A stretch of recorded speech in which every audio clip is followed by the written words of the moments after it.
जय श्री जगन्नाथ संग मैंने नमस्कार।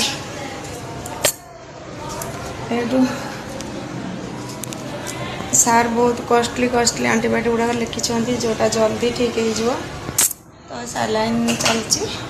कई जगह छुंची पोड़ा तार ठिकना ना हाथ सारा खाली छुंची पोड़ा चलती कौटी कौटी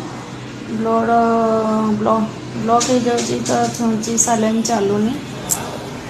बहुत जीवन में कष्ट होदिले दुखे भी रही आउ पारुनी तथा भल लगुन